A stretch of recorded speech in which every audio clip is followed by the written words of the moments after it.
दोस्तों, ये तो आप सब जानते होंगे कि दशहरा बुराई पर अच्छाई और असत्य पर सत्य की जीत है।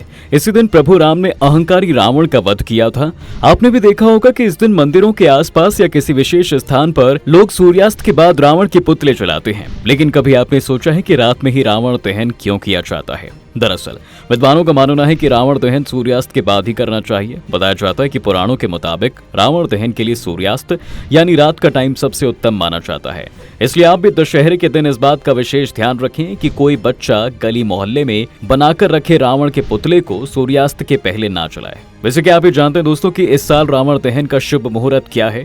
देखिए, इस साल रावण दहन 24 अक्टूबर के दिन सूर्यास्त के बाद प्रदोष काल में किया जाएगा, जिसके लिए सबसे उत्तम समय विद्वानों द्वारा शाम 5:43 के बाद बताया गया है।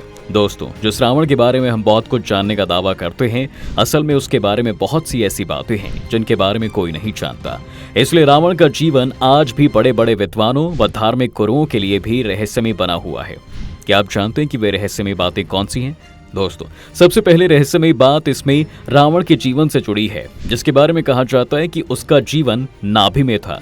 बताया जाता है कि रावण ने अमर रहने के उद्देश्य से एक बार ब्रह्मा जी की घोर तपस्या की, लेकिन भगवान रावण की दुष्ट बुद्धि से परिचित थे, इसलिए उन्होंने उसे इस वरदान की जगह नाभि में जीवन स्थित रहने का वरदान दिया था। आपने सुना या देखा होगा कि युद्ध के दौरान राक्षस रावण का वध राम जी शक्तिशाली बाणों से नहीं कर पा रहे थे। दरअसल ब्रह्मा जी से मिले वरदान के कारण ही ऐसा था, जिसकी वजह से रावण की सेना और रावण राम पर भारी पड़ रहे थे। ऐसे में अंत में विभीषण ने राम जी को यह राज बताया था कि रावण का जीवन उसकी नाभि में है। तभी श्री राम ने तुरंत रावण की नाभि में तीर मारा और रावण मारा गया। फिर दूसरी बात यह है कि रावण शिव का भक्त था। देखिए दोस्तों, कहा जाता है कि राम ने जब रामेश्वरम में शिवलिंग की स्थापना की, तब एक विद्वान पंडित की आवश्यकता थी। ऐसे में उस दौरान रावण ने आमंत्रण को स्वीकार किया था। वहीं दूसरी तरफ कुछ लोग ये भी कहते हैं कि राम रावण के युद्ध के दौरान रावण ने लंका के ख्यात आयुर्वेदाचार्य सुषेण उनके द्वारा अनुमति मांगे जाने पर घायल लक्ष्मण की चिकित्सा करने की अनुमति खुशी खुशी दे दी थी।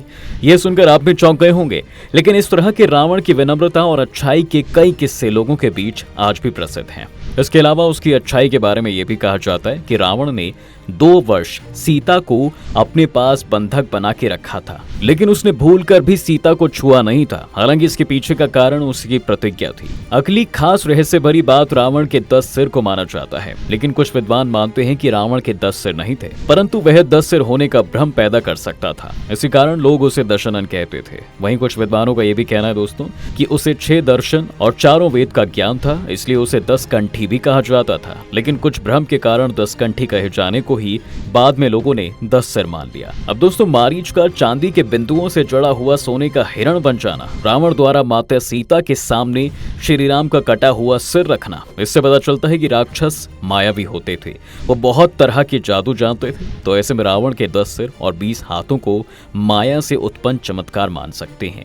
अंतिम बात रावण के विमान और एयरपोर्ट से जुड़ी है। जी हाँ, रामायण के अनुसार रावण ने सीता का हरण करने के लिए जिस पुष्पक विमान का उपयोग किया था, उस विमान से युद्ध के अंत के बाद श्री राम, सीता जी, लक्ष्मण और बाकी लोगों के साथ लंका से अयोध्या पहुंचे थे। कहा जाता है कि पुष्पक विमान को रावण ने अपने भाई धनपति कुबेर से अपने बल पर हासिल किया था, और उसकी सबसे बड़ी विशेषता यही थी कि उसे अपने अनुसार छोटा बड़ा और अपने मन से चलाया जा सकता था। तो दोस्तों, अगर आप भी दशहरे के मौके पर रावण से जुड़ी कोई रहस्यमय बात जानते हैं तो हमें कमेंट करके जरूर बताएं।